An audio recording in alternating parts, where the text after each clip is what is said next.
Let me share with you from my heart. I have 6 daughters and 2 sons, but I have a 16-year-old daughter, the only child that we have, who has taken a different path in her life.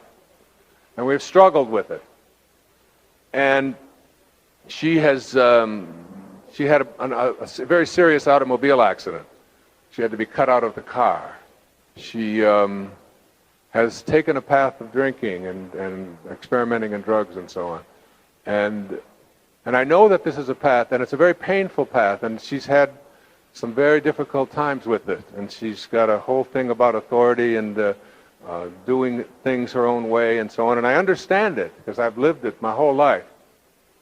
And every time, I must say that in the last 3 or 4 months, there's been just incredibly dramatic shifts in our life. And it's because there has been a shift in how I and my wife are dealing with this. And I used to, when I would think about her, I would be filled with rage and filled with pain. And I would be tearful, and I'd be angry at the dumb choices that she would make and the things that she would do that just didn't seem to make sense. And I don't know if you've raised teenage daughters, but I saw a wonderful title for a book about raising teenage daughters. It said, Get Out of My Life. That was the title. But first, drive me and Cheryl to the mall. All right? It's a great book, by the way. And so I would be in my mind, and I'd be thinking about it, and I would try meditating, and I'd try working on it, and so on. And nothing seemed to work. And then I began to study this Foundations of Mysticism, this series of lectures by Joel Goldsmith, this great healer, lived back in the 1950s, wrote the Parentheses in Eternity in the Infinite Way. Wonderful, wonderful readings. He was a Christian Scientist and a very big supporter of chiropractic as well. And he talked about how we nullify disorder, disease, disharmony, and so on. And that, a reminder, the Spirit gives life. The flesh counts for nothing. These words that I say unto you are spirit. And he said, getting down on your knees and asking God to heal you, or getting down on your knees and asking God to grant you abundance where scarcity resides, getting down on your knees and asking God for anything is a foolish mission. Because the assumption behind asking God to give you something is that God already has it, but he's holding it back. He said, Luke 15:31 says, all that I have is thine. It's all yours already. And you are already connected to all that I have. And God, he said, isn't going to be doing anything different 1 hour from now than God is doing now.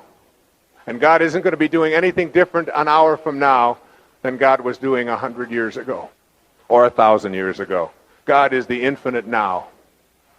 Don't assume that God is a withholding God.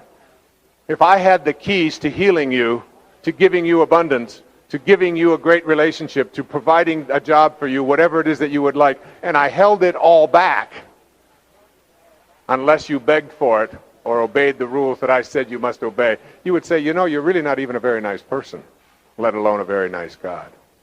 He said you must know that you're connected to it already, and that the disease, the disharmony, the discord will be nullified, will be wiped out when you bring spirit to it. And as I would think about my daughter and the rage, I would feel myself as I was plugged into the physical, the laws of the material. And I would, in my own mind, I would unplug myself from the material, and I would plug myself into God. It's a wonderful mental image when things aren't going the way you would like them to go. Just unplug yourself from the laws of the physical, especially where there's disharmony, disorder, disease, and plug into God.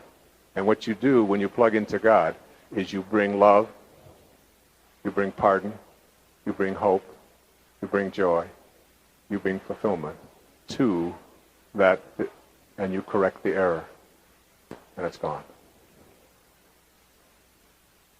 I had a friend who was diagnosed with cancer and told that she had just a few months to live. And she knew that she was in disharmony. And she didn't even tell her parents. She didn't tell anyone. She knew what she had to do. She had read all the spiritual literature. She had immersed herself in meditation and deep prayer. But still, she was surrounded by and contaminated by the energy field of those who were living in fear and without faith. And she left and she rented a cabin up in Wisconsin, in northern Wisconsin. And she went there all alone. And in the process, what she knew she had to do for 8 to 10 hours a day, every day, was to just reconnect to her source. And in the process of doing this, of just communing with God and just bringing peace, she came back from there a cleansed and whole person, and a healed person as well. It is in the bringing of spirit to disease.